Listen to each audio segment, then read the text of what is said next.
بسم اللہ الرحمن الرحیم۔ سورہ توبہ کا رکوع نمبر 13 اور 11ویں پارے کا رکوع نمبر 2، یہ پچھلے ایپیسوڈ میں تفسیر میں چل رہا تھا اور ہم یہاں تک پہنچے تھے وَآخَرُونَ اعْتَرَفُوا بِذُنُوبِهِمْ خَلَطُوا عَمَلًا صَالِحًا وَآخَرَ سَيِّئًا عَسَى اللَّهُ أَن يَتُوبَ عَلَيْهِمْ إِنَّ اللَّهَ غَفُورٌ رَحِيمٌ۔ اس کی تفسیر مکمل ہو گئی تھی اور آج ہم انشاءاللہ خُذْ مِنْ أَمْوَالِهِمْ صَدَقَةً یہاں سے تفسیر شروع کریں گے۔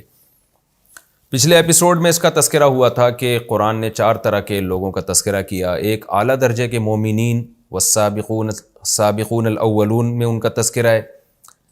دوسرے اعلیٰ درجے کے منافقین جن کا تذکرہ وَمِمَّنْ حَوْلَكُم مِّنَ الْأَعْرَابِ منافقون میں ہے۔ تیسرے عام منافقین جو پچھلے رکوع میں ان کی تذکرہ چلتا رہا ہے، اور ایک عام مسلمان جن سے نیکی کے ساتھ کچھ خطا بھی ہوئی، جو غزوہ تبوک میں پیچھے رہ گئے تھے۔ تو اب ان کا تذکرہ چل رہا تھا کہ جو غزوہ تبوک میں مخلص تھے، صحابی تھے، منافق نہیں تھے، لیکن ان سے سستی ہوئی، شیطان نے ان کو ورغلا دیا اور وہ تبوک میں شریک نہ ہوئے۔ پھر ان کی 2 قسمیں تھیں، ایک وہ جنہوں نے اپنے آپ کو ستون سے باندھ دیا، ان کے بارے میں قرآن میں یہاں آیتیں نازل ہوئیں کہ آخرون اعترفوا بذنوبہم خلطوا عملا صالحا وآخر سیئا۔ ان میں کچھ ایسے ہیں جنہوں نے اپنی گناہوں کا اعتراف کیا، نیکی کے ساتھ کچھ برے اعمال بھی خلط کر دیے۔ عسى اللہ ان یتوب علیہم، امید ہے اللہ ان کی توبہ قبول کر لے گا، یعنی اللہ نے ان کی توبہ قبول کر لی، بے شک اللہ غفور الرحیم ہے۔ اور کچھ ایسے تھے جو پیچھے رہ گئے تھے، جس میں کعب ابن مالک، مرار ابن ربیع اور ہلال ابن امیہ، میں نے بتایا تھا، اس کی پچھلے درس میں نے تفصیل بھی پیش کی تھی، کچھ ان کا توبہ کا واقعہ بھی بیان کیا تھا۔ ان کا تذکرہ تھوڑا آگے آ رہا ہے۔ تو یہ جو ستون سے جنہوں نے باندھ دیا تھا، جن کی توبہ قبول ہو گئی، ان کے بارے میں آگے قرآن کیا کہہ رہا ہے؟ خُذْ مِنْ أَمْوَالِهِمْ صَدَقَةً تُطَهِّرُهُمْ وَتُزَكِّيهِمْ بِهَا۔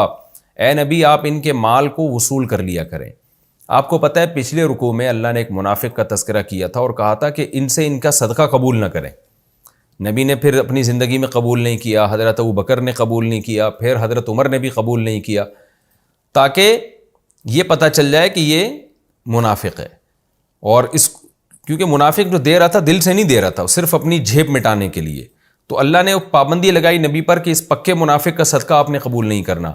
تو یہاں پر چونکہ ان کی توبہ قبول ہو گئی ہے، تو اس لیے اللہ ان کے بارے میں کہہ رہا ہے کہ اگر یہ صدقے کی رقم لے کر آتے ہیں، نبی کو دیتے ہیں کہ آپ کہیں مستحق تک پہنچا دیں، اور یہ دینے سے ان کی نیت کیا ہے؟ تاکہ ان کی خطا معاف ہو جائے، تو اے نبی آپ ان سے صدقہ وصول کر لیا کریں۔ اس سے ہوگا کیا؟ تطہرہم وتزکیہم بہا، اس کے ذریعے آپ ان کو پاک کر دیں گے، ان کا تزکیہ کریں گے۔ پاک کا مطلب کیا ہے؟ ظاہری گناہوں سے بھی پاک ہوں گے، اور تزکیہ کا مطلب باطنی جو دل کے گناہ ہیں اس سے بھی پاک ہوں گے۔ ظاہری گناہ کیا؟ ایک گناہ تو یہ تبوک میں پیچھے رہ گئے تھے۔ اب سوال پیدا ہوتا ہے، وہ تو توبہ سے ویسے ہی صاف ہو گیا، تو اس کے لیے پھر صدقے کی کیا ضرورت ہے؟ تو توبہ سے گناہ تو معاف ہو جاتا ہے، لیکن گناہ کے جو سائیڈ ایفیکٹ ہیں، ایک روحانی ایک تعلق میں جو کمی آتی ہے، تو صدقہ کرنے سے کیا ہوتا ہے کہ وہ جو سائیڈ ایفیکٹ تھے نا گناہ کے، اور اس کے جو ضمنی اثرات تھے، وہ بھی ختم ہو جاتے ہیں۔ تو توبہ سے تو گناہ معاف ہوتا ہے، لیکن اس گناہ کے جو دل میں قدورت پیدا ہو گئی، گناہ سے مزید گناہ کرنے کا جذبہ پیدا ہوتا ہے، تو یہ جو سائیڈ ایفیکٹ ہیں، اس کو طہارت سے تعبیر کیا گیا ہے کہ بالکل پاک صاف ہو جائیں گے، ایسے جیسے گناہ ہوا ہی نہیں ان سے۔ اور تزکیہم کا مطلب ان کا تزکیہ بھی ہوگا۔ جب انسان مال خرچ کرتا ہے، اس کے دل سے دنیا کی محبت نکلتی ہے، تو اس لیے اللہ نے فرمایا کہ آپ ان سے مال بھی وصول کریں صدقے کے لیے، جو یہ دے رہے ہیں تاکہ آپ غریبوں تک پہنچائیں، تو اس سے ان کا تزکیہ ہوگا، اس سے ان کے دل سے دنیا کی محبت اور زیادہ نکلے گی۔ وصلی علیہم، اور اے نبی آپ ان کے لیے دعا بھی کیجیے۔ منافق کے بارے میں کیا تھا؟ ولا تصلی علی احد منہم مات ابدا، کہ آپ نے ایک منافق کی نماز جنازہ پڑھا دی، اللہ نے تنبیہ کی آپ کو نہیں پڑھانی چاہیے تھی، آج کے بعد آپ کسی کی نماز جنازہ نہیں پڑھائیں گے، کسی کے لیے دعا نہیں کریں گے۔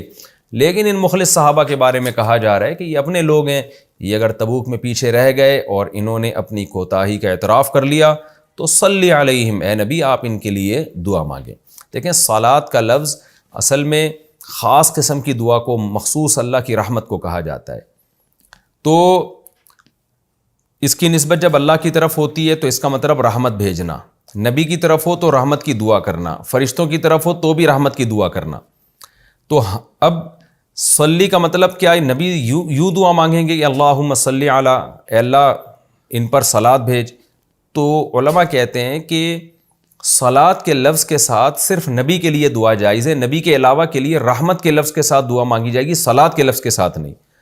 کیوں؟ اس لیے کہ صلات کا لفظ نبی کے ساتھ خاص ہو چکا ہے، جس کو اردو میں درود کہا جاتا ہے. تو کسی اور کے لیے جب آپ صلات کے لفظ سے دعا مانگتے ہیں نا، تو اس میں یہ وہم ہوتا ہے کہ آپ اس کو نبی تو نہیں سمجھ رہے، اس لیے یہ درست نہیں ہے. اس کی میں پہلے بھی لیکچروں میں ڈیٹیل بیان کر چکا ہوں. تو یہاں صلی کا معنی وہ درود کے معنی میں نہیں، مطلق رحمت کے معنی میں. تو آپ ان کے لیے رحمت کی دعا کریں. ان صلاتک سکن لہم، آپ کا ان کے لیے دعا کرنا ان کے لیے سکونت کا سبب ہے، ان کو سکون ملتا ہے. تو چونکہ توبہ کر چکے ہیں لہذا آپ ان کے لیے دعا کریں تاکہ ان کو سکون اور اطمینان ملے. واللہ سمیع علیم، اللہ سننے والا اور جاننے والا ہے. رہا یہ مسئلہ کہ اللہ نے ان کی توبہ قبول کیوں کی، ان سے تو اتنا بڑا جرم ہوا کہ تبوک میں پیچھے رہ گئے، اس کا جواب اللہ تعالیٰ دیتے ہیں الم یعلموا، کیا ان لوگوں کو معلوم نہیں ہے ان اللہ هو يقبل التوبۃ عن عبادہ، اللہ ہی تو ہے جو اپنے بندوں سے توبہ قبول کرتا ہے.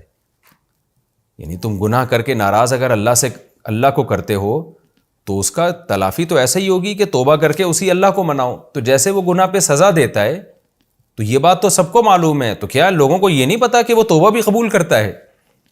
تو یعنی کیسا پیارا خوبصورت انداز ہے یہ توبہ کی موٹیویشن کا.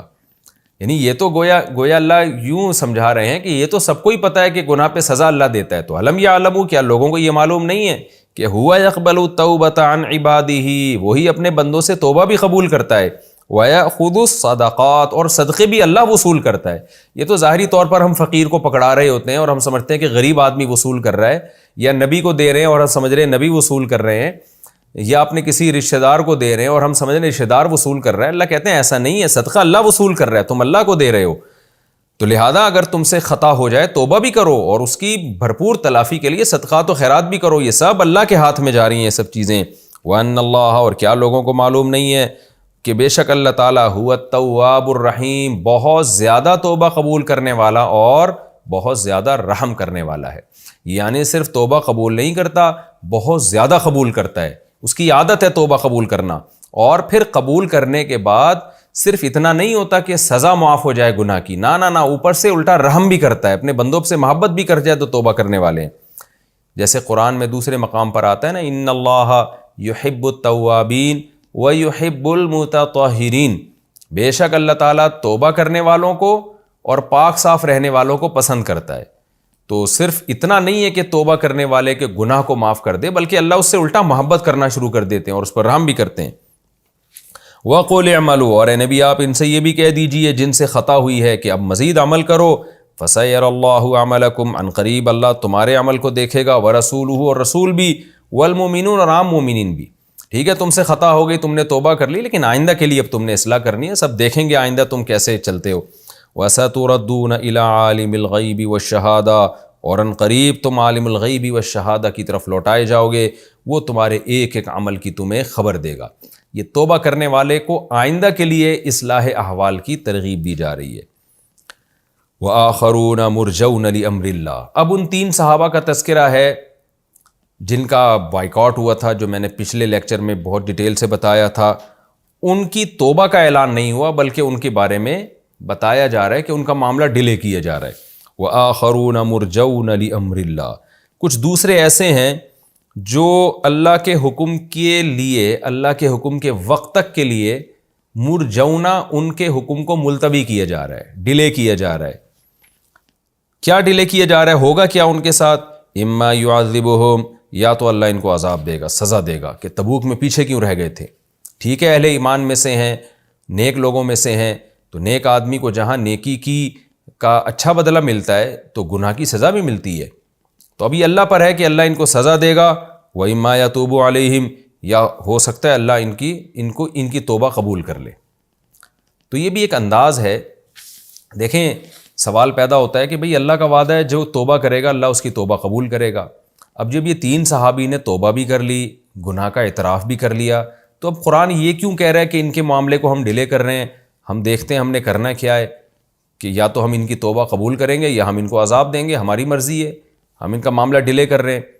تو بظاہر یہ آیت ان آیتوں سے خلاف جا رہی ہے جن میں آتا ہے کہ جو توبہ کرتا ہے تو ایسے جیسے گناہ ہوا ہی نہیں، تو فوراً توبہ قبول ہونی چاہیے۔ اس کا جواب علماء نے دیا ہے کہ اصل میں تو اصول اللہ کا یہی ہے کہ فوراً اللہ نے ان کی توبہ قبول کر لی تھی، جو اللہ کا وعدہ ہے، جو متواتر آیات اور احادیث اس بارے میں بہت زیادہ ہیں، لیکن اللہ اپنے ان محبوب بندوں کی فضیلت دنیا کے سامنے ظاہر کرنے کے لیے کہ دیکھو میں ان کے معاملے کو لٹکا رہا ہوں، ذرا ان کو میں تڑپنا دیکھنا چاہتا ہوں، اور میں بتانا چاہتا ہوں دنیا کو کہ اللہ کے نیک اور مخلص لوگ کیسے ہوتے ہیں۔ تو اس لیے اللہ نے اپنے علم میں تو توبہ قبول کر لی تھی، لیکن اعلان کیا ہو رہا ہے؟ اعلان توبہ کی قبولیت کا بعد میں نازل ہو رہا ہے کہ نہیں، ابھی ہم تھوڑا سا ان کو آزمائش میں ڈالیں گے تاکہ دنیا کو پتہ چلے کہ جو نیک لوگ ہوتے ہیں وہ کیسے ہوتے ہیں، اور آئندہ کے لیے تنبیہ بھی ہو، ان کی تربیت بھی ہو جائے۔ بعض دفعہ یہ ہوتا ہے کہ آپ سزا دیے بغیر فوراً توبہ قبول کر لیتے ہیں تو اس بات کا خطرہ ہوتا ہے کہ آپ دوبارہ گناہ کریں گے۔ تو بڑے لوگ کیا کرتے ہیں، ان کی نیت تو یہی ہوتی ہے کہ ہم نے اس کو معاف کرنا ہے، لیکن تھوڑی سی سزا دیتے ہیں تاکہ دوبارہ گناہ کی نوبت نہ آئے۔ تو اللہ نے ان تینوں صحابہ کو تھوڑی سی سزا بھی دی کہ 40 دن بائیکاٹ کروایا، ان کا 50 دن بائیکاٹ کروایا، اور تھوڑا سا ان کی فضیلت دنیا کے سامنے ظاہر بھی کی کہ دیکھو ہم نے 50 دن تک ان کے معاملے کو لٹکا کے رکھا، مگر بادشاہ خط بھی لکھ رہا ہے غیر مسلم بادشاہ کہ ہمارے پاس آ جاؤ، عزت بھی ملے گی، اس کے باوجود یہ اس کا خط پھاڑ کے پھینک رہے ہیں اور کہہ رہے ہیں کوئی بات نہیں، ہم مر جائیں گے۔ اور ٹھیک ہے، ہمارے نبی نے، ہمارے ساتھیوں نے ہمارے ساتھ بائیکاٹ کیا، زمین اجنبی بن گئی، ہمارے لیے قید خانہ بن گئی، لیکن ہم اللہ کو ناراض نہیں کر سکتے۔ تو یہ فضیلت بھی ان صحابہ کی اللہ نے دنیا کے سامنے ظاہر کرنی تھی، اس حکمت سے اللہ نے ان کے معاملے کو ڈیلے کیا ہے۔ تو اللہ تعالیٰ فرماتے ہیں وَآخَرُونَ مُرْجَوْنَ لِأَمْرِ اللَّهِ، اور کچھ ایسے ہیں جن کے معاملے کو اللہ کے حکم تک کے لیے ڈیلے کیا جا رہا ہے، اما يعذبهم، یا تو اللہ ان کو عذاب دے گا، وَإِمَّا يَتُوبُ عَلَيْهِمْ، یا اللہ ان کی توبہ قبول کر لے گا۔ اب دیکھیں اللہ اگر صاف کہہ دیتا اللہ ان کی توبہ ہی قبول کرے گا تو پھر یہ آزمائش تھوڑی ہوتی۔ تو اس لیے اللہ نے ان صحابہ کو گویا ڈرا دیا کہ ہماری مرضی، ہم تمہیں عذاب دیں یا ہم توبہ قبول کریں، تاکہ وہ بھی ایک آزمائش میں رہیں۔ واللہ علیم حکیم، اللہ خوب جاننے والا اور حکمت والا ہے۔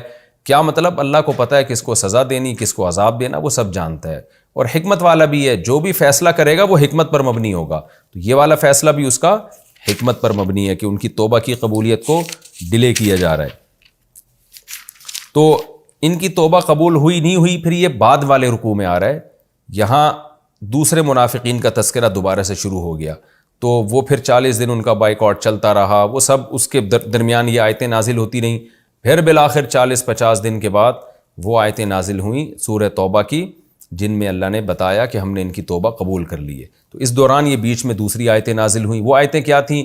اس کا ایک شان نزول ہے کہ ابو عامر راہب جو تھا، ایک عیسائی پادری تھا، اسلام کا بہت بڑا دشمن تھا، تو اس کے منافقین سے بڑے گہرے تعلقات تھے، اور اس نے اسلام کو نقصان پہنچانے کی بہت دفعہ کوشش کی۔ اس نے روم کا جو بادشاہ ہے نا، ہرقل، عیسائی بادشاہ، اس سے بھی اس کے تعلقات تھے، اور یہ پلان بنا رہا تھا کہ ہرقل بادشاہ کو کسی طرح متوجہ کرے اور زمین بنائے مدینہ میں، کچھ لوگوں کو اپنے ساتھ ملائے، اور جب کچھ تعداد میں مدینہ کے لوگ اس کے ساتھ بن جائیں ابو عامر راہب کے ساتھ، تو ہرقل کو حکم دے کہ اپنی فوج مدینہ پہ لے کے چڑھائی کر دو۔ تو یہ اس کا پورا پلان تھا۔ منافقین پس پردہ اس کے ساتھ ملے ہوئے تھے۔ تو منافقین کو اب ظاہر ہے جب بھی آپ کوئی پلان کرتے ہیں تو آپ کو کوئی جگہ چاہیے ہوتی ہے جہاں لوگ جمع ہوں۔ اب منافقین مخلص صحابہ جو نئے نئے مسلمان ہوئے تھے ان کو ورغلانا چاہتے تھے۔ ان کو ورغلانے کے لیے اگر کوئی ایسے آفس کھول لیتے تو ظاہر ہے مخلص صحابہ نہیں آتے اس دفتر میں، وہ کہتے ہیں تم ہم کیوں آئے یہاں پہ، کیا ہو رہا ہے یہاں پہ۔ تو ایسے موقع پہ مسجد کا سہارا لینا ایک بہترین ذریعہ تھا منافقین کے پاس، کہ ہم ایک مسجد بناتے ہیں، اس میں کیا ہوگا، نماز کے لیے تو لوگ آئیں گے، تو ہم جیسے وہ جب لوگ نماز کے لیے آیا کریں گے تو ہم ان کو آہستہ آہستہ ان کو ورغلاتے رہیں گے اسلام کے خلاف۔ جیسے فسادی لوگ ہوتے ہیں نا، غیبتیں کرتے رہتے ہیں، بہتان، یار یہ دیکھو نبی نے جو یہ فیصلہ کیا یہ تو سمجھ میں نہیں آتا، یہ تو ٹھیک نہیں ہے، یہ تو یہ ہو گیا۔ اس طرح کی ہم منفی پروپیگنڈا کرتے کرتے بہت سے مخلص لوگوں کو اپنا ہم نوا بنا لیں گے۔ تو یہ ان کی نیت تھی۔ اس نیت سے انہوں نے ایک مکان تعمیر کرنے کا ارادہ کیا جس کو انہوں نے نام مسجد کا دیا۔ یہ خوب سمجھ لیں، بعض حضرات نے یہاں لکھا ہے کہ منافقین نے مسجد بنائی تو، اور نبی نے پھر بعد میں اس کو گرانے کا حکم دیا، جیسے کہ قرآن میں اللہ نے نبی کو حکم دیا۔ تو مسجد کو یاد رکھیں گرایا نہیں جاتا، اس لیے صحیح تفسیر اس کی یہ ہے کہ ان کی نیت مسجد کی نہیں تھی، ان کی نیت ایک مکان کی تھی، لیکن اس کو شکل مسجد کی دی گئی، نام مسجد کا دیا گیا، تاکہ لوگ اس میں اس بہانے آئیں، نماز پڑھیں، گیدرنگ ہو، اور پھر ہم لوگوں کو ورغلا سکیں۔ تو وہ شرعی مسجد نہیں تھی۔ تو چونکہ منافقین نے اس کو نام مسجد کا دیا، اس کی لک مسجد جیسی، اور اس کا دنیا کے سامنے یہ شو کیا گیا کہ یہ مسجد ہے، تو قرآن نے بھی انہی کی رعایت میں اس کو مسجد سے تعبیر کیا۔ ورنہ حقیقت میں جو شرعی مسجد ہوتی ہے، جو اہل اسلام تعمیر کرتے ہیں، مقصد نماز ہوتا ہے اس میں، وہ والی شرعی مسجد کے اس کے حکام نہیں تھے۔ اگر وہ حکام ہوتے تو آپ صلی اللہ علیہ وسلم کبھی مسجد نہ گراتے، کیونکہ مسجد بننے کے بعد اس کا گرانا جائز نہیں ہے۔ تو منافقین نے جب وہ، ان کی نیت کیا تھی کہ عامر راہب کے ساتھ مل کر ایک گیدرنگ ہو جائے گی اور ہم یہاں بیٹھ کے اسلام کے خلاف سازشیں کریں گے اور مسلمانوں کے دل میں وسوسے ڈالیں گے، تو پھر جو ہے وہ ہرقل روم اس طرح سے اس کو ہم متوجہ کریں گے ابو عامر راہب کے ذریعے، اور بالآخر مدینہ کو تہس نہس کر دیں گے۔ تو جب انہوں نے مسجد تعمیر کی ہے، نبی صلی اللہ علیہ وسلم سے انہوں نے آ کے عرض کیا، نبی صلی اللہ علیہ وسلم سے فرمایا کہ نبی صلی اللہ علیہ وسلم سے کہا کہ یا رسول اللہ، آپ اس مسجد میں آ کے نماز ادا کر لیں۔ منافقین کی نیت یہ تھی کہ جب نبی آئیں گے مسجد میں، مسجد تو ظاہر ہے ایک اچھا لیبل ہی ہے، نبی آئیں گے نماز پڑھیں گے تو دوسرے لوگوں کو اس سے ایک موٹیویشن ملے گی کہ بھئی دیکھو نبی صلی اللہ علیہ وسلم نے اس مسجد میں آ کے نماز پڑھی ہے تو ہمیں بھی پڑھنا چاہیے۔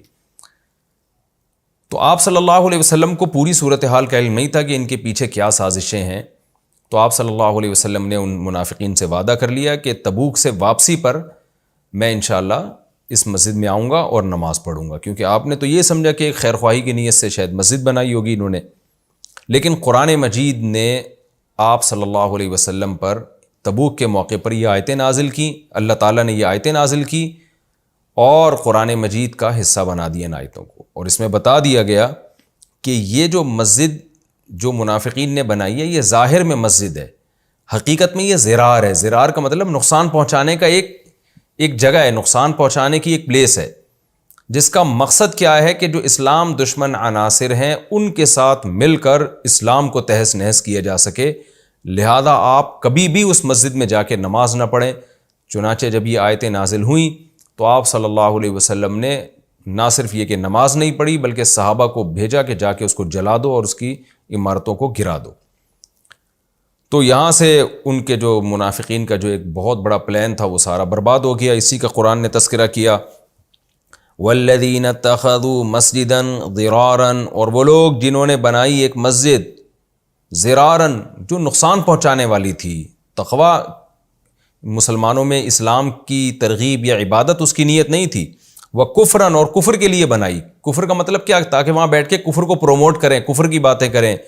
وَتَفْرِيقًا بَيْنَ الْمُؤْمِنِينَ، اور اس لیے بنائی گئی کہ مومنین میں پھوٹ ڈال دیں، کیونکہ جب مومنین آئیں گے کچھ اس طرح کی باتیں سنیں گے تو ظاہر ہے جو ایک اتحاد چلا رہا ہے وہ خراب ہو جائے گا۔ وَإِرْصَادًا، اور اس کی گھات کی جگہ بنائیں، اس کے رہنے کی جگہ بنائیں۔ لِمَنْ حَارَبَ اللَّهَ وَرَسُولَهُ مِنْ قَبْلُ، اس شخص کے لیے جگہ بنا دیں اس میں جو اللہ اس کے رسول سے پہلے ہی دشمنی کر چکا ہے۔ ابو عامر راہب جس کی دشمنی مشہور ہے، اس کو جگہ چاہیے تھی تو اس کو جگہ بنا کے دے رہے تھے۔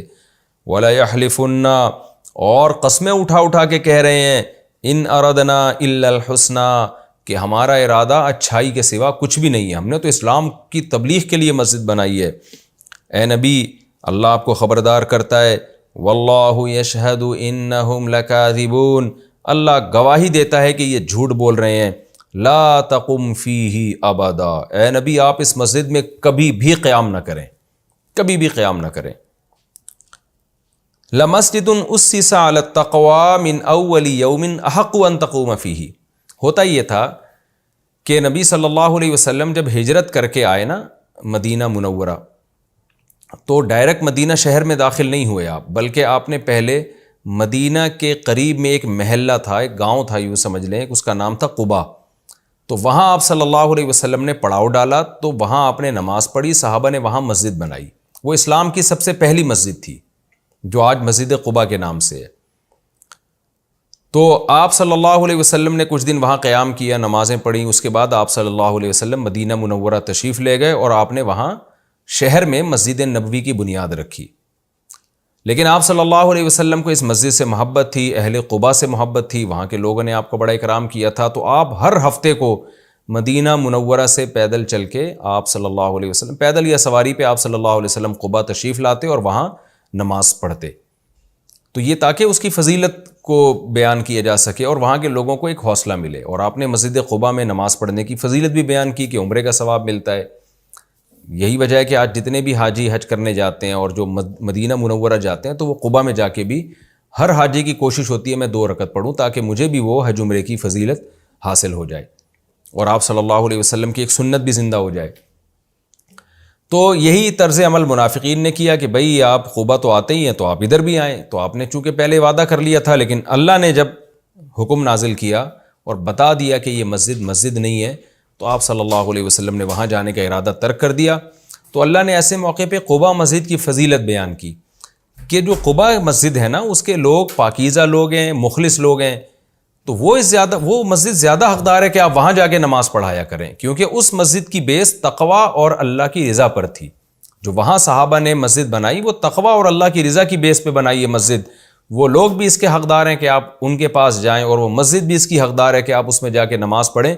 یہ جو مسجد ہے اس کے بنانے والوں کی بنیاد تقوی اور اللہ کی خوف اور اللہ کی رضا نہیں تھی، بلکہ ان کی بنیاد ہی اس تخریب کاری اور خدا کے غضب کو دعوت دینا تھی.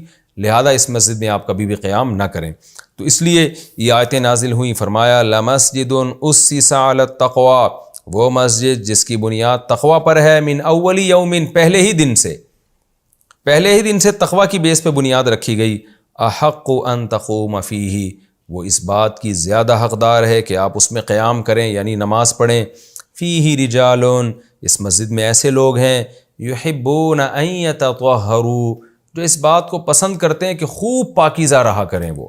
واللہ یحب المطہرین، اللہ خوب پاکیزہ رہنے والوں کو پسند کرتے ہیں. حدیث میں آتا ہے جب یہ آیتیں نازل ہوئیں تو آپ صلی اللہ علیہ وسلم قباء گئے. اچھا آج قباء جو ہے وہ تو مدینہ شہر میں داخل ہو چکی ہے وہ مسجد، کیونکہ شہر اتنا بڑا ہو گیا ہے کہ وہ اب گاؤں نہیں رہا، بلکہ وہ قباء بھی مسجد مدینہ کے شہر میں ہی ہے وہ. تو حدیث میں آتا ہے جب یہ آیتیں نازل ہوئیں تو آپ صلی اللہ علیہ وسلم اہل قباء کے پاس گئے، ان سے پوچھا کہ بھئی تمہارے اندر کون سی ایسی خوبی ہے کہ اللہ تمہاری تعریف کر رہا ہے، اللہ تمہاری تعریف کر رہا ہے کہ اس مسجد میں ایسے لوگ ہیں. ظاہر ہے وہی لوگ تھے نا جو محلے والے تھے، تو اللہ قباء کے لوگوں کی تعریف کر رہا ہے اور کہہ رہا ہے کہ یہ وہ لوگ ہیں جو خوب پاکیزگی حاصل کرتے ہیں، خوب پاک صاف رہتے ہیں. تو کیا تمہارے اندر ایسا عمل ہے جس پہ اللہ نے کہا ہے کہ تم بہت زیادہ پاک رہتے ہو، جو دوسرے اتنے پاک نہیں رہتے جتنے تم رہتے ہو؟ تو کون سی طہارت الگ سے وہ طہارت ہے جو تم حاصل کرتے ہو؟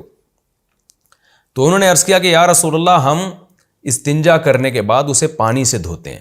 عرب میں پانی بہت کم ہوتا تھا اور پانی کا حصول عربوں کے لیے بہت مشکل تھا. آج بھی وہاں تیل سستا ہے، پانی مہنگا ہے، تو ان کے لیے پانی کا حصول بہت مشکل تھا. تو اسلام نے اجازت دی تھی کہ اگر قضائے حاجت کے بعد نجاست پھیلی نہیں ہے تو اس کو صرف مٹی کے ڈھیلے سے استنجا کرنا کافی ہے. آج بھی یہی حکم ہے کہ اگر کوئی قضائے حاجت سے فارغ ہوتا ہے اور نجاست دائیں بائیں زیادہ پھیلی نہیں ہے، جو مقد ہے اس سے تجاوز نہیں کیا نجاست نے، تو پانی سے دھونا واجب نہیں ہے، بلکہ مٹی سے استنجا کر لینے سے جبکہ اچھی طرح سے وہاں صفائی ہو جائے تو وہ بھی کافی ہے. تو عرب کے لیے بڑا مشکل تھا پانی سے استنجا کرنا اس وقت، تو اس لیے ان کو اجازت دی گئی. اچھا یہ خوب سمجھ لیں، اگر نجاست پھیل جائے، جیسے کہ حضرت علی رضی اللہ تعالیٰ عنہ سے ایک روایت ہے کہ صحابہ کے دور میں غذائیں جو تھیں وہ خشک تھیں، تو قضائے حاجت بھی اسی طرح ہوا کرتی تھی جس میں پھیلتی نہیں تھی. اور آج کل کے تو حضرت علی رضی اللہ تعالیٰ عنہ سے منقول ہے بعد کے لوگوں کو، انہوں نے کہا کہ تمہاری جس قسم کی غذائیں ہیں اس غذاؤں میں گندگی زیادہ ہوتی ہے. تو آج کل جو غذائیں کھائی جا رہی ہیں اس میں تو مٹی سے استنجا شاید کافی نہ ہو، اس میں تو پانی سے ہی ضروری ہو. پہلے زمانے میں خشک غذائیں ہوا کرتی تھیں تو نجاست میں اتنی گندگی نہیں ہوتی تھی. خیر یہ ایک الگ مسئلہ ہے. تو نبی صلی اللہ علیہ وسلم نے ان سے پوچھا تو انہوں نے عرض کیا کہ یا رسول اللہ، ہم پانی سے استنجا کا اہتمام کرتے ہیں. یعنی پانی اگرچہ مشکل تھا لیکن پانی سے ہی استنجا کیا کرتے تھے تاکہ صفائی زیادہ ہو. تو اللہ تعالیٰ نے جہاں مسجد قباء کی تعریف کی تو اللہ نے ساتھ ساتھ ان کی بھی تعریف کر دی، اور اس میں اللہ نے بتا دیا کہ پانی سے استنجا کا عمل اللہ کو زیادہ محبوب ہے، کیوں اس میں صفائی زیادہ ہوتی ہے. یہی وجہ ہے کہ پھر مسلمانوں میں جب یہ آیتیں نازل ہوئیں تو پانی سے استنجا کا رواج ہو گیا، اور آج تک وہ رواج الحمدللہ باقی ہے. اور جہاں تک میرا سروے ہے دنیا میں، جہاں بھی میں گیا ہوں یا سنا بھی ہے میں نے، تو پانی سے استنجا کا رواج آپ کو اہل اسلام کے علاوہ شاید دنیا کی کسی قوم میں بھی نظر نہیں آئے گا. تو یہ واحد مسلمان قومی ہے، اور اس کی بیس یہ آیت ہے کہ اللہ نے پانی سے استنجا کرنے والوں کی تعریف کی، ان کو موٹیویٹ کیا، تو اس کی بیس پر مسلمانوں میں پانی سے استنجا کا رواج آیا. خیر، افمن اسس بنیانہ علی تقوی من اللہ. اب اللہ مسجد قباء کی تعریف کر رہے ہیں کہ بتاؤ وہ شخص، یعنی وہ شخص سے مراد وہ تمام لوگ جن میں وہ صحابہ ہیں جنہوں نے مسجد قباء کی تعمیر کی تھی. فرمایا وہ شخص جس نے بنیانہ، مسجد کی بنیاد رکھی ہو، اسسا، اس کی بنیاد رکھی ہو، علی تقوی من اللہ، اللہ کے خوف کی بیس پہ. مسجد بنا رہے اللہ کے ڈر کی وجہ سے کہ تاکہ میرے گناہ معاف ہو جائیں. ورضوان، اور اللہ کی رضا کی بیس پہ، تو وہ شخص زیادہ بہتر ہے، یعنی وہ لوگ زیادہ بہتر ہیں. امن اسس بنیانہ، یا وہ منافق زیادہ بہتر ہے جس نے مسجد کی بنیاد رکھی ہو علی شفا جرفین، ایک نہر کے کنارے پر، یعنی نہر کے کنارے کا کنارہ، اس پر ایک بنیاد رکھی ہو عمارت کی، اور وہ کنارہ بھی ابھی گرنے والا ہے. یعنی کمزور چیز پہ بنیاد رکھی ہے عمارت کی. وہ کمزور چیز کیا ہے؟ کفر اور باطل عقیدے، دنیا کی محبت، تخریب کاری اور فساد اور دنیا کے مفادات. اس بیس پہ جب آپ کوئی کام کرتے ہیں تو اللہ اس بیس کو بہت کمزور قرار دے رہے ہیں. اس پہ آپ کا کام زیادہ عرصہ ٹھہرتا نہیں ہے، دھڑام سے گر جاتا ہے. تو اس کو ایک بڑی اچھی مثال سے سمجھایا جا رہا ہے کہ ایک آدمی نے عمارت بنائی اور اس کی بنیاد ایک کمزور کنارے پر رکھی ہے، جس میں سیلابی ریلے سے ہر وقت خطرہ ہے کہ کنارہ گرے گا اور یہ پوری عمارت بھی گر جائے گی. تو وہ جو کفر اور باطل عقیدے ہیں، یا دنیا کی محبت ہے، یا تخریب کاری کا جو شوق ہے، اس کی بنیاد پر عمارت بنائی گئی ہے، یعنی یہ اس کے پیچھے بیس ہی ہے. تو ظاہر ہے یہ بیس ہی کمزور ہے تو عمارت بھی اسی طرح کمزور ہوگی. اللہ فرماتے ہیں فنہار بہ، پھر وہ عمارت اس شخص کو لے کے گر بھی پڑے، فی ناری جہنم، جہنم کی آگ میں. یعنی گر تو رہی ہے پانی میں، لیکن اللہ نے اس پانی کو جہنم کی آگ سے تعبیر کیا، کیونکہ جو منافق نے جو عمارت بنائی تھی اس کی بیس غلط تھی. تو اللہ کہتے ہیں وہ بیس اس بنانے والے کو لے کے، چونکہ وہ اس عمارت میں رہے گا نا، وہ منافق جس نے وہ عمارت بنائی ہے، تو جس نے گھر بنا لیا ہو کمزور جگہ پر، تو ظاہر ہے گھر اس شخص کو لے کے دریا میں گرے گا، خود بھی گھر تباہ ہوگا، اس بندے کو بھی مروا دے گا. تو یہی مثال اللہ نے بیان کی ہے کہ یہ جو انہوں نے عمارت بنائی، ایسی کمزور باتوں پہ اس کی بیس رکھی ہے کہ یہ عمارت بھی گرے گی، اور اس عمارت میں جو لوگ رہیں گے وہ بھی زمین پہ دھڑام سے گریں گے، پانی میں گریں گے. اور اللہ بتاتے ہیں کہ دیکھنے میں تو پانی ہے لیکن حقیقت میں یہ جہنم کی آگ میں گر رہے ہیں، کیونکہ اس کی سزا ان کو قیامت کے دن ملے گی. تو دونوں عمارتوں میں کتنا فرق ہے. یعنی قرآن یہاں اصل میں یہ سمجھا رہا ہے کہ عمارتوں کی شکل ایک جیسی ہے، لیکن نیت سے ان دونوں کی جو تعمیر ہے اس میں بڑا فرق ہے، ان کی پائیداری میں بڑا فرق ہے. تو جو کام بھی آپ کر رہے ہیں اس کے پیچھے تقویٰ ہے، انسانیت کی خدمت کا جذبہ، اللہ کی رضا کا جذبہ. کام تھوڑا ہوگا لیکن بہت مضبوط ہوگا. میں جب یہ آیتیں پڑھتا ہوں مجھے آج تبلیغی جماعت کا تصور دماغ میں آتا ہے کہ مولانا الیاس رحمۃ اللہ علیہ نے اللہ کے خوف اور امت کی خیر خواہی کے جذبے سے ایک چھوٹے سے کام کی بنیاد رکھی، لیکن چونکہ بنیاد بڑی مضبوط تھی، اس میں کوئی لالچ نہیں تھی، تو آج وہ کام پوری دنیا میں کیسا پھیل گیا کہ روکنے سے رک نہیں رہا. وہ سعودی عرب میں پابندی لگی پھر بھی پھیلتا چلا جا رہا ہے، یعنی بریکیں فیل ہو گئی ہیں اس کام کی. اور کتنی بڑی بڑی تحریکیں چلی ہیں جن کے میں بہت محنت تھی، بہت مشقت تھی، لیکن ان کی بنیاد صحیح نہیں تھی. وہ تحریکیں ایسے ہی غائب ہوئی ہیں کہ ان کا نام و نشان مٹ گیا. تو یہی بات کو قرآن اس انداز سے بیان کر رہا ہے. اللہ فرماتے ہیں کہ اعلیٰ شفا جرف ہار فنہار بہ فی نار جہنم، تو وہ پھر جہنم میں گر جائے وہ عمارت اپنے بنانے والے کو لے کر. تو اللہ ان صحابہ کی تعریف کر رہے ہیں جنہوں نے مسجد قباء بنائی، کہ اللہ کہتے ہیں ان کی بیس تو تقویٰ تھی، وہ زیادہ بہتر ہے یہ کمبخت منافق جن کی مسجد بنانے کی بیس ہی ٹھیک نہیں ہے. تو کیا مطلب وہ زیادہ بہتر ہیں، تو لہٰذا ان کو موٹیویٹ کریں، ان کے ساتھ آپ جا کے رہا کریں، ان کی مسجد میں جا کے نماز پڑھا کریں. ان منافقین کو آپ پروٹوکول نہ دیں. واللہ لا یہدی القوم الظالمین، اللہ ایسے ظالموں کو سیدھی راہ نہیں دکھاتا جو مذہب کا غلط استعمال کرتے ہیں، یعنی مسجد کا لیبل لگا کے تخریب کاری کرتے ہیں. آگے قرآن کہہ رہے لا یزال بنیانہم الذی بنوا ریبۃ فی قلوبہم، یہ جو انہوں نے عمارت بنائی ہے نا مسجد زرار، تو ان کی جو عمارت ہے جو انہوں نے بنائی ہے یہ مسلسل ان کے دلوں میں کھٹکتی رہے گی. کیا مطلب؟ ان کے دل میں خوف رہے گا کہ ہم نے کام غلط کیا ہے، اور جب نبی اس عمارت کو گرا دیں گے تو بھی ہمیشہ دل میں کھٹکا رہے گا کہ ہم نے پیسہ بھی خرچ کیا، محنت بھی کی اور بدنامی بھی ہوئی.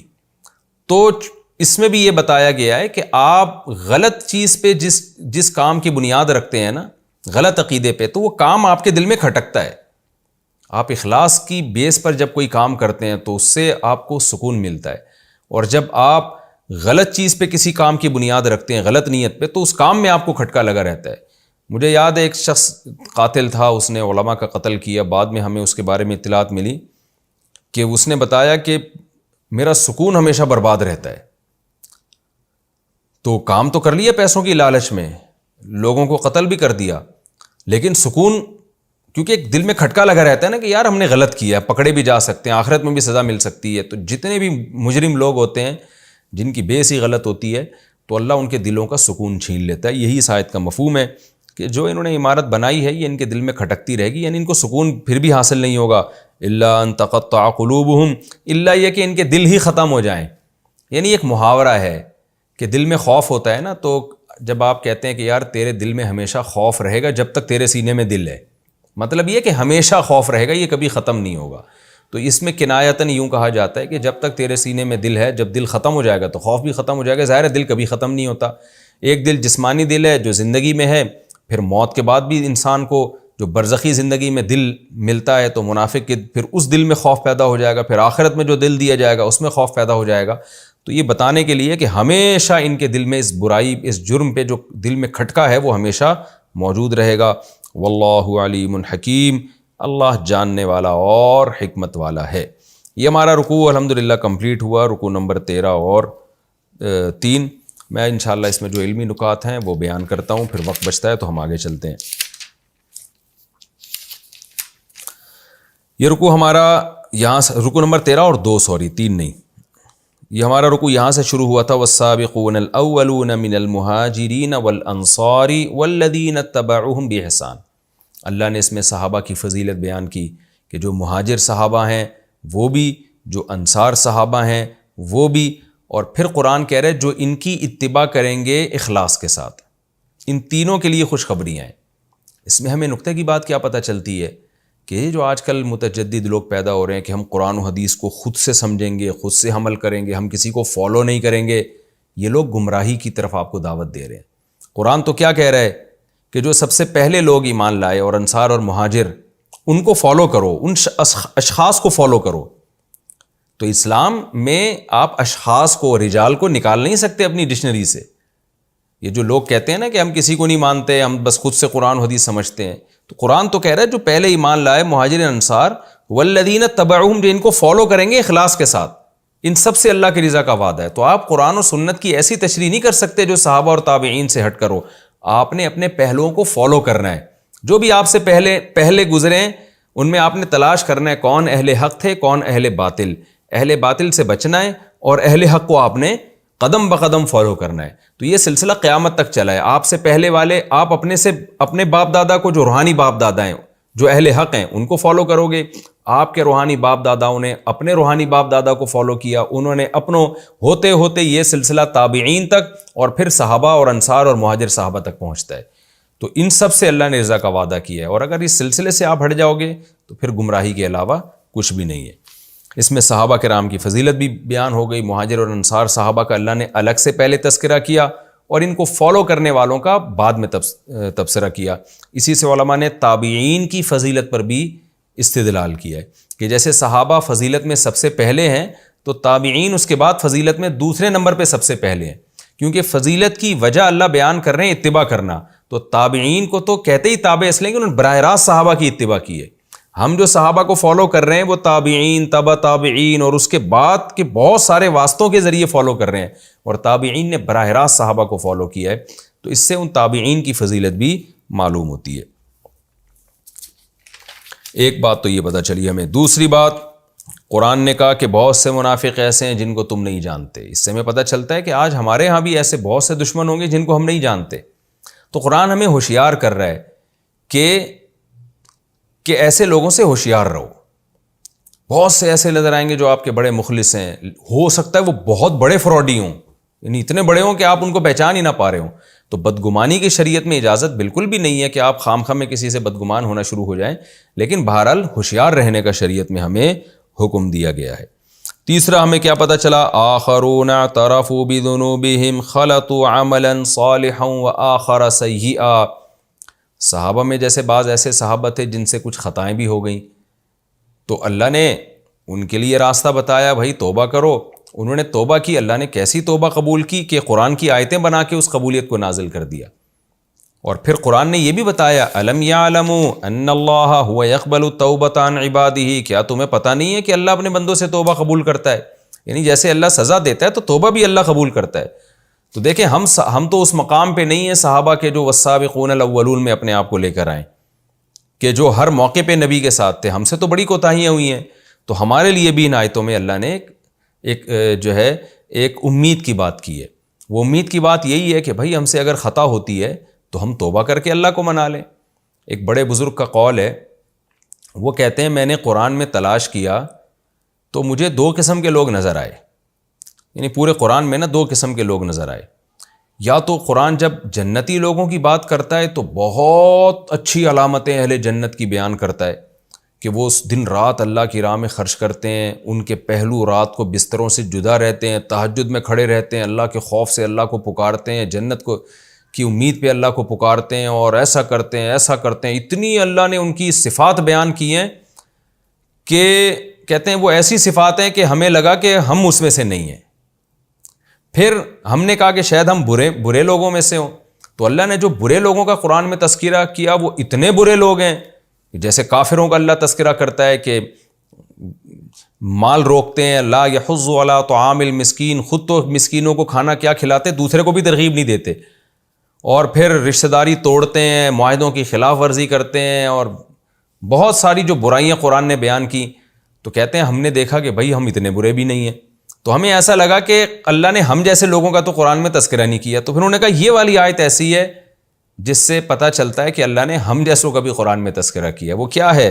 آخرون اعترفوا بذنوبہم خلطوا عملا صالحا وآخر سیئا، کہ کچھ ایسے بھی ہیں جو ملے جلے کام کر رہے ہوتے ہیں، اچھے بھی کر رہے ہوتے ہیں، برے بھی کر رہے ہوتے ہیں۔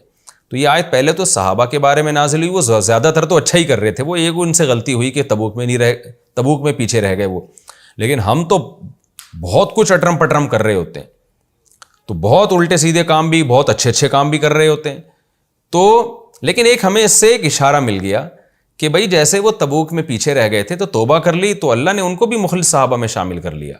تو ہم سے جتنے بھی برے کام ہو جائیں، توبہ کر کے ہم اللہ کو منائیں اور اللہ کو راضی کرنے کی کوشش کریں، تو اللہ ہمیں بھی نیک لوگوں کی فہرست میں شامل کر لے گا، کیونکہ قرآن نے کیا کہا، صلی اللہ یتوب علیہم، توبہ کرو گے تو اللہ سے امید ہے اللہ تمہاری توبہ قبول کرے گا۔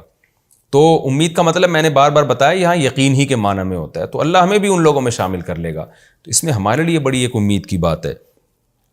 ایک اور علمی نکتے کی بات کیا پتہ چلتی ہے، صدقۃ تطہرہم، پتہ چلا اگر آپ سے کوئی غلطی ہو جائے، آپ توبہ کریں تو توبہ بھی کریں اور کچھ صدقہ بھی دیا کریں۔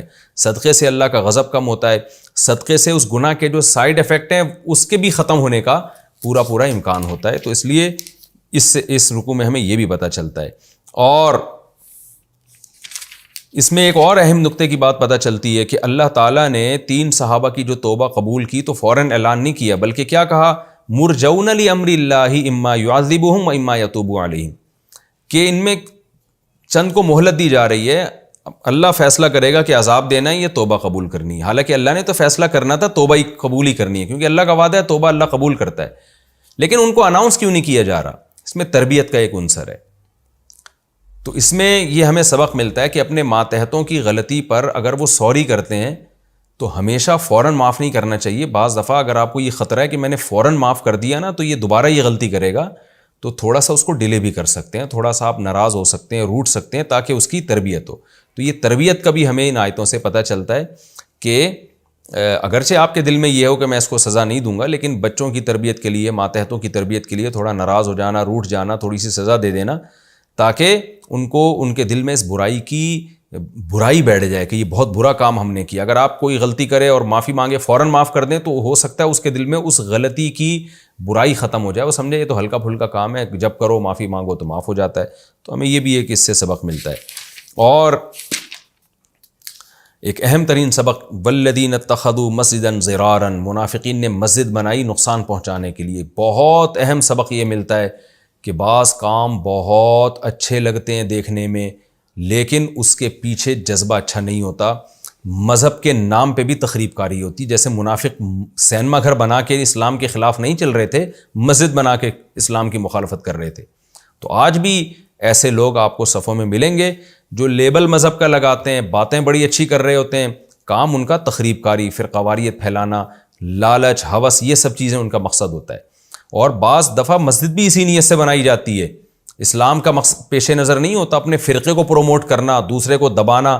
آپ نے دیکھا ہوگا ایک مسجد بنی ہوئی ہوتی ہے، نمازی آ رہے ہیں، فوراً اس کے تھوڑے سے فاصلے پر ہی ایک دوسری مسجد بنا دی جاتی ہے. بھائی یہاں ضرورت نہیں ہے دوسری مسجد بنانے کی، یا سارے نمازی یہاں آ رہے ہیں، محلے والوں کے لیے کافی ہے. اس سے خامخواہ میں نمازی کٹ جائیں گے بلا وجہ، یا تو ضرورت ہوتی تو ایک بات بھی ہے، تو خامخواہ میں بنا دی جاتی ہے. تو اب اس پہ پھر وہ کہتے ہیں مسجد. تو اس سے پتہ چلتا ہے بنانے والے کی نیت ٹھیک نہیں ہے. اگر نیت نماز پڑھوانا ہوتی تو اس کے لیے محلے میں یہ مسجد کافی ہے. ہاں یہ ضرور ہے کہ آپ ایسا نہ ہو کہ کوئی مسجد قریب میں بنا لے تو مسجد ضرار کہہ کے آپ اس کو گرا دیں. آپ کو شرنج کی اجازت نہیں ہے، کیونکہ ہمیں 100% نہیں پتا کہ اس کی نیت کیا تھی. یہاں تو اللہ نے بتا دیا کہ ایک تو منافق ویسے ہی کافر، اور بتا دیا کہ یہ مسجد نہیں تو ضرار ہے. لیکن ہمیں چونکہ ہم ظاہر کے مکلف ہیں تو مسجد جب بن جائے گی گرائے تو نہیں جائے گا اس کو. لیکن ان آیتوں سے اتنا بہرحال ہمیں پتہ چلتا ہے کہ بعض دفعہ لیبل دین کا، مذہب کا لگایا جاتا ہے اور کام تخریب کاری ہوتا ہے. میں نے ایسا دیکھا، ایک دفعہ گلشن اقبال میں تھا تو میں نے وہاں دیکھا کہ ایک جگہ ہے، لوگوں کی گزرگاہ ہے، لوگ فلیٹ سے نکلتے ہیں، مین گیٹ کی طرف جاتے ہیں. وہاں ایک صاحب نے کیا کیا، تھوڑا سا تمبو لگا کے مسجد بنا دی اور بلاک لا کے نا سیمنٹ کے کھڑے کر دی. اذان، مائک، نمازیں شروع ہو گئیں وہاں پہ. محلے والوں کو اس قدر تکلیف ہو رہی، چلنا پھرنا دشوار، لیکن وہ صاحب تقریریں کرتے تھے اللہ کا گھر ہے، چندہ دو اور مسجد بنائی ہے ہم نے. تو مجھے یہ آیتیں یاد آتی تھیں کہ دیکھو اس کا مقصد اگر اللہ کی رضا ہوتا نا تو یہ لوگوں کی تکلیف کا ذریعہ نہ بنتا، لوگوں کے دروازوں کے سامنے مسجد نہ بناتا. اس کا مقصد ہے چندہ کرنا. مسجد ہوگی تو چندہ بہت آئے گا. تو بک رہی ہوتی ہیں آج بہت سے چندہ خور کیا کر رہے ہیں، مسجدیں خرید رہے ہیں. کیونکہ مسجد خریدیں گے 5 لاکھ میں، 10 لاکھ میں، 15 لاکھ میں، 5 کروڑ میں مسجد خریدی. اس کے بعد پھر ان کو پتہ ہے کہ اب مسجد کے نام پہ چندہ، ایسے فراڈ ہو رہے ہیں. مسجد خریدی یا کروڑوں روپے لگا کے مسجد بنائی، اور مقصد کیا ہوتا ہے کہ جب میں یہاں آؤں گا تو چندہ بھی ہوگا تو آدھا خود رکھوں گا، آدھا مسجد پہ لگاؤں گا. تو یہ سارے کام اس دور میں بھی ہو رہے ہیں بھرپور طریقے سے. مدرسے کے نام پہ بھی ہو رہے ہیں، یتیم خانوں کے نام پہ بھی ہو رہے ہیں. آپ نے دیکھو کتنے سیاستدان ٹرسٹ بناتے ہیں بلیک منی کو وائٹ کرنے کے لیے. ہوتا تو وہ ٹرسٹ ہے، سارے اس کے آداب اور اصول ٹرسٹ والے ہوتے ہیں، لیکن پیچھے نیت کیا ہوتی ہے، بلیک منی کو وائٹ کرنا. تو یہ ساری بدماشیاں آج بھی ہو رہی ہیں. تبھی قرآن نے منافقین کے اس عمل کو بڑے اہتمام سے بیان کیا. تو ہمیں اس میں ہوشیار رہنا چاہیے. صرف مسجد کا یا مدرسے کا لیبل نہیں دیکھنا چاہیے، دیکھنا چاہیے کہ اس کا بنانے والا واقعی کیا مذہب کے ساتھ مخلص بھی ہے. ایسا تو نہیں ہے کہ اپنے چندوں کے لیے بنا دیا اس نے، یا بے روزگار ہو، کہیں سے کھانے کا انتظام نہیں ہو رہا تو اس نیت سے بنا دیا. تو یہ سب چیزیں ہمیں دیکھ کے تعاون کرنا چاہیے. صرف مسجد یا مدرسے کا لیبل دیکھتے ہی آپ چندے پھینکنا شروع کر دیں، یہ طریقہ مناسب نہیں ہے. یہ ہمارا رکوع الحمدللہ کمپلیٹ ہو گیا.